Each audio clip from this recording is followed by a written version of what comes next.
할렐루야. 오늘도 주님 주신 말씀으로 주의 은총이 임하시길 축원합니다. 오늘 우리가 말씀을 보니까 어떤 단어가 제일 많이 나옵니까? 나았다라는 단어가 제일 많이 나옵니다. 마태복음에 있어서 나았다라는 것은 생육하고 번성하라는 주님의 말씀과 연결되어 있는데요. 그런데 이 생명의 복이 어디를 향하고 있느냐 하니까 예수님을 향하고 있어요. 누가복음 같은 경우에는 이제 이 낳는 그 흐름이 아래서부터 위로 올라갑니다. 그래서 이제 거슬려 올라가는데 어디까지 가는가 하니까 아담까지 가요. 그래서 이제 누가복음 이방인을 대상으로 기록을 했기 때문에 이방인의 이 관점에서는 최초의 인류가 누구냐 이 말이에요. 아담이라는 거예요.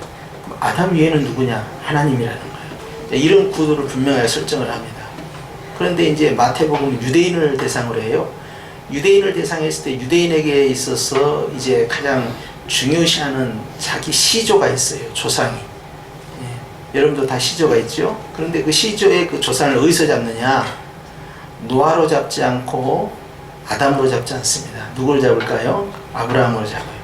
그래서 믿음의 조상 아브라함이 되는 거예요. 그래서 아브라함과 이삭과 야곱 이렇게 3대를 가리켜서 한 믿음의 조상으로 거기에서 이제 12지파가 구성돼서 이스라엘이 형성되잖아요. 그렇기 때문에 이제 거슬려서 아브라함부터 시작하여 아래로 쭉 내려오는데 14대씩 끊어서 정리를 합니다. 아브라함부터 다윗까지 이렇게 쭉 내려오는데요.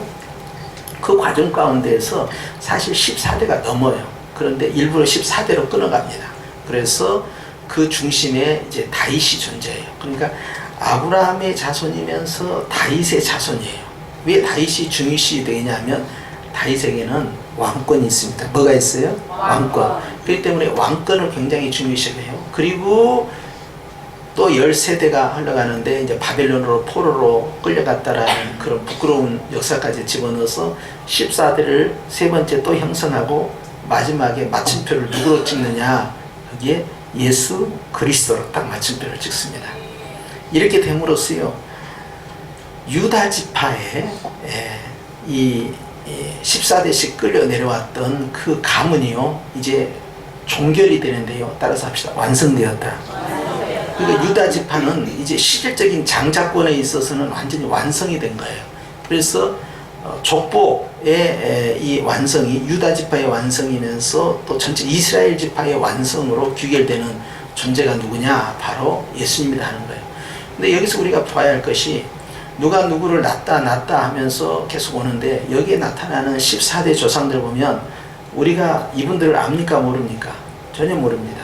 바벨론으로 끌려간 다음에 거기에서 계속해서 70년 동안 종살이 하면서 그쪽에서도 태어나고 돌아와서도 태어나고 계속 태어난 거예요. 그리고 가장 비참한 그 보릿고개, 즉 이제 바벨론 포로 이후에 아주 비참한 삶도 살았죠. 그때 학사 에스라가 있었고 니에미아가 있었고 이제 또 스룹바벨도 있었고 많은 이제 선지자가 있었지만 아주 힘든 과정을 살아갑니다. 그리고 나라가 회복이 되지 않는 거예요. 그리고 회복이 되지 않는 상황에서 헬라의 지배를 받고 로마의 지배를 받고 말라기 선지자를 통해서 역사는 계시의 단절이 이루어지면서 이제 독립운동을 일으키지만 결국 헬라 제국의 지배를 받고 결국 로마 제국의 지배를 받아요. 그러니까 바벨론 이후에 그 왕권이라는 것이 사실 유명무실하게 내려오는 거예요. 그러면서 이제 지파가 존속을 하면서 쭉 내려왔는데 14대가 지나고 나서 한 사람이 등장하는데 야곱이에요. 야곱은 예수님의 할아버지입니다. 그러나 우리가 예수님의 할아버지에 대해서 아는 바가 있어요, 없어요? 거의 없습니다. 내용이 아는 게 없어요. 그 다음에 뜬금없이 누가 나타납니까? 요셉이 등장합니다. 그런데 요셉은 어디에서 생활했습니까? 나사렛에서 생활한 거예요. 요셉은 마리아와 이제 정혼한 관계에서 마리아가 잉태를 했다고 하니까 이제 유산을 시키려고 하다가 천사가 나타나서 유산시키지 말 것을 경고하고 사마리아가 품은 잉태한 그 아기가 바로 세상을 구원할 구주라는 사실을 알려주게 되죠. 이 놀라운 충격 속에서 이 사람 요셉은 좋은 사람이기 때문에 이 마리아도 살리고 아기도 살리려고 이제 그렇게 계획을 세우고, 그리고 이제 그 당시에 이제 가이사가 전부 호적을 하라. 고향에 돌아가서. 그러니까 원적지로 전부 간 거예요. 원적지가 어디냐? 다윗의 동네입니다. 어디예요? 그 원적지가 본관으로 찾아가요. 본관. 시조의 본관을 찾아가는데 그것이 가나안 땅에서는 어디입니까? 베들레헴이에요. 베들레헴에 갔는데 베들레헴에 근거지가 없는 거야. 사실 거기에 근거지가 있어가지고 좀 친척도 있고 좀 이렇게 아는 사람이 있고 하면 가가지고 작은아버지 당숙 좀 도와주세요. 지금 얘기가 나오려고 하는데 큰일 났어요. 뭐 이렇게라도 할 수 있을 거 아니에요. 그런데 그런 인맥관계가 완전히 단절됐어요. 그런 상황 속에서 이 베들레헴에 가서 있을 데가 없으니까 마곡간으로 들어간 거야. 그래서 이제 마곡간에서 이제 그 냄새 나는 곳에서 또 비바람을 다 막을 수도 없는 구조잖아요. 근데 거기에서 이제 예수님을 이제 보게 되는 거죠. 사실 이 요셉이라는 인물이 그렇게 대단한 인물이 결코 아닙니다. 그런데 믿음 하나만은 확실한 사람이에요. 사실 그는 인간적으로 목수라는 직업을 갖고 있으면서 이제 생활을 했지만 그가 목수 생활을 하면서 그렇게 돈을 많이 번 사람도 아니었어요. 사실 목수로서의 본인이 어느 정도 물질적 부를 축적한 그런 인물은 아닙니다. 그런데도 심성 하나는 끝내주는 분이죠. 그래서 이제 예수님이 태어나는 과정 가운데 요셉의 이 외부적 존재감, 그러니까 아들을 키워줄 수 있는 존재감이 굉장히 약해요. 그러니까 예수님께서 공생의 사회가 하실 때도 이제 그 가버나움이나 이 북쪽 갈릴리에서 유대인들과 만났을 때 네가 요셉의 아들 예수가 아니냐 이렇게 묻습니다. 그것은요 내가 너를 안다라는 개념을 떠나서요 너 별 볼 없는 집안의 아들이잖아 이 뜻을 가지고 있는 거예요 사실. 자, 이런 속에서 이 요셉이 그 주거지가 떡집이라고 하는 베들레헴에서 생활하지 않고요 저 위로 중부를 걸쳐서 북부로 가게 됩니다. 그래서 천사가 인도함에 따라서 애굽에 잠깐 갔다 오지만 그러나 결국 숨어서 은둔하면서 생활한 곳이 나사렛이에요. 갈릴리에서 좀 떨어져 있어요. 가버나움은 바로 갈릴리 옆에 있어요. 그래서 이제 나사렛에서 생활을 하시다가 예수님께서 공생의 사역을 시작하니까 가버나움으로 옮기게 되죠. 갈릴리 옆에 붙어 있습니다. 바로 그곳이 이 베드로, 이 시몬의 집이에요. 거기서 처가살이를 하는 거예요. 처가살이가 아니라 이제 더부살이를 하는 거죠. 그런데 그 옆에 이제 가버나움에 이제 회당이 있고 그래요. 그런데 사실 이 예수님께서 사역을 북쪽에서 진행하고 있을 때 사람들은 예수님이 누군지 모르잖아요. 그러니까 요셉이라는 인물도 별 볼 일 없고 예수님이라는 인물에 대해서도 부각되지 않는 상황에서 공생의 사역이 시작된 겁니다. 자, 여기서 우리가 알아야 할 게 있어요. 요셉, 그 다음에 야곱, 그 다음에 그 위에 있는 할아버지들 아무 존재감 없이 그냥 산 거예요. 바벨론으로 하나님한테 징벌 받아서 전부 끌려가서 포로로 살다가 거기서 돌아와가지고 여기에서 근근히 산 겁니다. 국가를 재건하지 못한 거예요. 그냥 왕이 없이 사는 거예요. 그리고 점령만 당하는 것이에요. 내 신앙 하나 거스리기도 힘들어요. 너는 왜 사니? 사람이 사는 데 있어서 분명한 이유가 있고 목적이 있고 자기 나름대로 철학이 있고 비전이 있어야 되잖아요. 그런 게 없어요. 그냥 부모로부터 태어나니까 그냥 산 겁니다.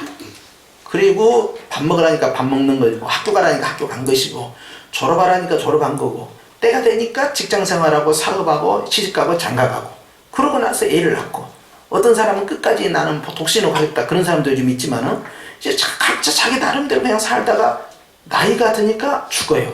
나이 들기 전에도 죽어요. 인생이에요. 굉장히 평범한 삶을 살아요. 당시 예수님의 그 14대 조상들 가운데서 누가 의미 있는 삶을 살겠노라고 나는 이런 청운의 꿈이 있다. 뭐 이걸 가지고 내가 역사적 어떤 존재가 되겠다. 기록에 남을 만한 어떤 영웅이 되겠다. 이런 사람이 없잖아요. 그냥 산 거예요. 그냥 생활을 하는 거예요. 지극히 평범한 시민적 삶을 사는 겁니다. 그런데 말입니다. 여기에 중요한 부분이 있어요. 따라서 합시다. 그 평범한 삶이 위대하도다. 나는 그냥 사는 거야. 그냥 살았을 뿐이야. 그리고 평범하게 살다가 평범하게 그냥 죽었어요. 그런데 하나님은 그것을 어떻게 보신다고요? 위대하도다 이렇게 보시는 거예요. 왜 위대해졌느냐? 지금 이 평범한 삶이 결코 평범치 아니한 어떤 방향을 향하게 나가고 있다는 겁니다. 그게 뭐예요? 왕 중의 왕이신 예수님의 길을 열고 있다는 사실이에요. 온 세상을 창조하신 하나님, 온 인류를 구원하시는 예수님을 받아들이는, 열어놓는 통로에 시온의 대로와 같은 삶이 자기 자신에게 있다는 사실을 모르면서 그냥 사는 거예요. 내가 어떤 존재인지, 내가 얼마나 대단한지, 나의 삶 자체가 얼마나 의미 있는지 모르면서 그냥 사는 거예요. 다 깨닫고 사는 게 아닙니다. 나는 왜 태어났지? 앞으로 10년 후에는 어떨지, 20년 후에는 어떨지, 50년 후에는 어떨지, 80년 후에는 어떨지. 그래서 그거에 대한 전체적인 평가는 어떻지? 모르는 거예요. 그냥 살다 죽은 거예요. 그랬는데 주님께서 어떻게 보신다고요? 위대하도다, 이렇게 보는 거예요. 거기에 누가 계셨다고요? 예수님이 나셨으니, 이거예요. 결국 왕의 길을 열고 있는 거예요. 왕도가 보이는 겁니다. 그런데 베들레헴에 가보니까요, 그 아직 팔레스타인 사람들이 점령하고 있는 곳이라서 굉장히 긴장감이 도는데요. 예루살렘도 반쪽인데 이제 거기에 가면요, 굉장히 장벽들이 있어요. 방어 장벽들이 넘어오지 못하도록. 근데 거기 가는데 전 세계에서요, 수천만 명이 거기를 성지순례를 합니다. 가보니까 구멍 하나가 있어요. 요만한 구멍 하나가 있고, 거기에 이제 청동인지 금도금을 했는지 말이죠. 그걸로 별 모양으로 이렇게 꽃무늬처럼 이렇게 탁 해놨어요. 그것이 예수님의 태어나신 그 마국간, 그 구유라는 거예요, 그게. 근데 누가 봤나? 그때 동방박사 3사람하고 목자들 몇 명하고 본 사람 없잖아요. 그런데 마치 자기들이 본 것처럼 여기다 그래서 그걸 딱 쳐다보는데 경건한 마음을 가지고 사람들이 거기 가서, 서양 사람들은요, 좋으면 입을 맞춥니다. 그걸 만지면서 입을 맞추고 그냥 사진도 찍고 막 그래요. 그래서 저도 들어가고 얼른 손을 딱 댔어요. 배가 나와서 입은 못 만지겠더라. 손을 딱 댔는데 차가워. 그 청동이 당연히 차갑잖아요. 그러면서 나왔어요. 그러면서 제가 생각을 했죠. 그 순례객들을 보면서, 야, 예수님은 어디에 계시는데 내가 그걸 깜빡 잊었구나. 주님은요, 이미 내 마음에 성탄하신 겁니다. 마국간에 오셨던 그 예수님은 이미 따뜻한 내 마음에 계시는 거예요. 주님께서 계심으로 말미암아 그 베들레헴 마국간은요, 성전이 되어버리고, 그것도 유명한 성전이 되어버렸어요. 단지 누가 계시니까? 예수님이 계신다는 이유 하나 때문인 겁니다. 그러니까 그것이 마국간이든 아니면 어떤 빈들이든 어떤 초라한 건물이든 아무 의미가 없는 거예요. 내가 어떤 인생을 살고, 어떤 국가에서 자라나서, 어떤 가문에서 태어나서, 어떤 직장 생활을 하고, 어떤 사업을 하다가, 그래서 내가 어떻게 결혼 생활하고, 사회 생활하고, 직장 생활해서 이제 늙어서 병들어 죽었다. 거기에서 의미를 찾는 게 아니에요. 어디서 의미를 찾습니까? 거기에 누가 계셔야 됩니까? 예수님이 계셔야 돼요. 생명의 예수님. 예수님께서 나의 삶 가운데 계시고, 내 생활 가운데 계시고, 내 인생 가운데, 여정 가운데 계셨으면요, 계속해서 생명의 역사가 진행된 것이고, 그 자체가 의미가 있는 거기 때문에 따라합시다. 위대하도다. 좌우에 인사하십시다. 위대하십니다. 아이고, 나는 병들고, 나는 가난하고, 나는 아는 것도 없고, 배운 것도 없고, 또 이제 내가 뭐 할 만한 그런 위치에 있지도 않고, 내가 주님 앞에서 지극히 평범하거늘 내가 뭐 그렇게 위대하냐. 그런데 그 사람의 생각이에요. 사도 바울은 그랬잖아요. 우리가 다 무명한 것 같지만 실상은 유명한 자다는 거예요. 이 주님께서 우리를 보시고 어떻게 보신다고요? 위대하도다. 그러니까 주님께서 우리가 알겠어 왕같은 제사장이라 하시고, 그 다음에 어떻게 됩니까? 주님이 계시록 20장 4절에 보니까 우리로 하여금 1000년 동안 뭔 노를 하시라? 왕노를 하리라 했어요. 그런 다음에 계시록 22장에 가서는 우리가 영원토록 왕노를 하시리라. 에베소 2장 말씀에 보니까 우리가 그리스도와 함께 하늘의 보좌에 함께 앉혀 있다는 거예요. 왕권에 앉아 있다는 것입니다. 그러니 성도는 어떠다고요? 위대하도다 하는 거예요. 할렐루야. 그러니 무가치한 인생이 없어요. 아니 그냥 빌어먹고 살고 그냥 가난하게 살고 남에게 그냥 얻어다 먹고 그렇게 병들어서 살던 나사로라는 사람이 있었다니까요. 근데 나사로는 뭔 의미 있는 삶을 살았어요. 너는 왜 태어났니? 태어나서 미역국 먹고 왜 태어났니? 어머니 젖꼭지 빨면서 왜 태어났니? 어떤 의미 있는 삶을 살아야 될 거 아니야. 어머니도 한때는 너에 대해서 굉장히 기대를 했을 건데 너는 기껏 해봐야 가서 구걸을 하고 그냥 몸에는 다 병이 들었고 다른 사람한테 민폐나 끼치고 가족들도 너를 다 외면하자. 왜 태어났니? 뭐 때문에 태어났니? 노숙자 생활하면서 그렇게 가난하게 살면서 왜 태어났니? 무슨 의미 있니? 라고 생각했는데 막상 천국에서 눈을 떠보니까 어디에 있어요? 이스라엘의 원족보인 아브라함의 품에 안겨 있었다는 거 아닙니까? 그러니까 거지 나사로는 이스라엘에 있어서 가장 중요시기는 원 출발점인 아브라함의 직계 가족이 되는 거예요. 그것이 바로 왕권이 흐르게 되는 것이죠. 그런데 부자는 어땠습니까? 사회생활 잘하고 말이죠. 기업도 건실하게 하고 말이죠. 이만하면 지역사회에서 유지소리 들어가면서 한 시대에 이만하면 내가 잘 먹고 잘 살았다 하고 딱 죽었는데 죽고 나니까 아브라함의 족보에서 딱 끊어져 나간 거예요. 내가 분명히 육신적으로 아브라함의 자손이건을 주님이 딱 끊어 나가는 거예요. 그리고는 직불로 가버린 거예요. 의미 없는 삶이 된 거예요. 나는 분명히 의미 있게 살았는데 하나님은 그렇게 보시지 않는다는 사실이에요. 오히려 주님의 품에 있는 자가 위대하도다가 되는 겁니다. 왕이란 이야기예요. 왕의 계보를 열고 있는 자가 왕권이 임하는 것이고 왕의 계보 안에 살고 있는 자 왕권인데 우리는 이미 오신 예수님과 장차 만왕의 왕으로 오시 재림하신 예수님 그 사이에 우리는 살고 있습니다. 우리는 예수님 안에서 다 태어난 자들이에요. 우리 자신이요 아브라함과 이삭과 야곱의 그 족보에 우리가 입이 들어가기 때문에 아브라함을 가르쳐서 바로 우리의 믿음의 조상이라고 구약의 백성뿐만 아니라 신약의 백성 유대인뿐만 아니라 이방인들도 그렇게 고백을 하는 것이에요. 그런데 어떤 사람은 우리 조상은 당군인데 당군이 아니고 믿음의 조상은 누구라고요? 아브라함이라고. 그래서 그 아브라함의 족보 안에 예수님의 그 족보 안에 우리가 이미 들어가 있는 자들로서 우리에게 뭐가 있다? 왕권이 있는 거예요. 바로 그러한 삶을 주님은 뭐라고 하신다? 위대하도다 말씀하는 거예요. 전부 생명사역이에요. 살리는 사역이에요. 무슨 말이에요? 인생에 있어서 의미 있는 삶을 살았다는 거예요. 의미는 내가 부여하는 게 아닙니다. 내가 사회가 부여하는 게 아니에요. 사회가 그 시대가 부여하는 것도 아니에요. 역사가 부여하는 것도 아니에요. 하나님이 부여하는 거예요. 하나님이 의미 있도다 하면 의미가 있는 거예요. 그런데 주님께서 왕의 길을 열고 있는 네가 위대하도다. 이미 왕의 계보 안에 들어와 있는 신약교회가 위대하도다. 그렇기 때문에 성도는 하나님께서 그 죽음조차도 귀하게 보실 정도로 성도의 삶 하나하나가 얼마나 귀한지 작은 소자를 실족시키지 말라, 어린아이를 실족시키지 말라, 가난한 자를 실족시키지 말라, 사회적 지위가 낮은 자에 대해서 실족시키지 말라. 왜냐? 바로 그 소자가 예수님을 모시고 있는데 그 소자가 실족하게 되면 그 소자와 함께 있는 천사가 이 사실에 대해서 아버지 앞에 직고를 해버리니까 이 소자를 무시하지 말라는 거예요. 그 뭡니까? 왕의 계보에 들어와 있다는 이야기입니다. 그렇기 때문에 이 특별한 존재, 스페셜이에요. 그래서 하나님께서는요, 우리를 가리켜서 그렇게 말씀하실 때 우리 한 사람 한 사람이 전부 의미 있는 사람이에요. 좌우에 인사하십시다. 위대하십니다. 위대하십니다. 여러분이 이 자리에 와 있는 것이 위대하십니다. 여러분이 예수님을 믿고 있는 것이 위대하신 겁니다. 여러분 그렇기 때문에 아이고 목사님 나는 그래도 돈이 좀 있어야 되고 건강해야 되고 나이도 좀 젊어야 되고 말이죠.